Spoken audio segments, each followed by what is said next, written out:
many pairs that go well together, not least at Christmas time. Turkey and stuffing, mince pies and mulled wine, the holly and the ivy, and to those of us of a certain age, Morecambe and Wise. Perhaps the most definitive pairing in the Bible is grace and truth. We might easily miss these two words at the end of verse 14, as John's incredible introduction to Jesus overflows. But these two words, grace and truth, sum up God's character, God's glory that is seen in Jesus. The law of the Old Testament came from God through Moses. This explained the will of God and his instruction for his people, but it didn't bring them into a closer relationship or deeper knowledge of God. The true grace and truth came into being with Jesus Christ.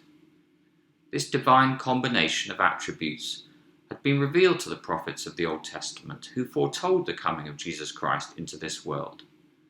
But it is here in the New Testament that it is fulfilled, as John 1 explains, where the words full of grace and truth refer directly to the Word, Jesus Christ.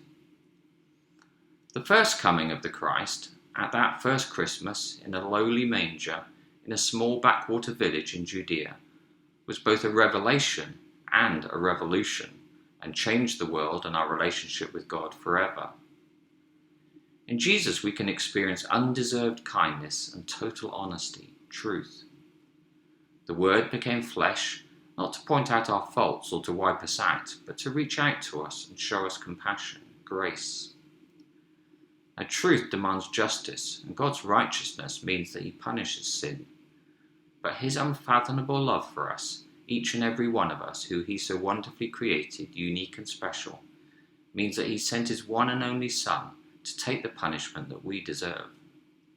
This is the grace, and why truth and grace are so intimately linked and cannot be separated in Jesus Christ. Grace is freely given and not earned. It also leads to an ever deeper understanding of the truth, helping us to deal with the challenges and pain of this world. If we want to know what's really true in this world, we need to listen to the words of Jesus Christ. If we want to know real love, regardless of how well we think we are doing or how lovable we are, we need to come to Jesus and receive his grace. As those who have become children of God, we will reflect God's character more and more, taking on the family likeness. We become people of grace and truth. It's why in Ephesians 4:15 we read of speaking the truth in love. The second coming, of course, will be quite different. The ultimate revolution as the old world is swept away and a new heaven and a new earth are created, as clearly explained in both Isaiah and Revelation. So this Advent time, let us remember the first coming of Jesus Christ, when he brought hope and light into the world through his grace and truth. And let us also look forward to his second coming, when he will welcome us as his beloved children into his eternal kingdom.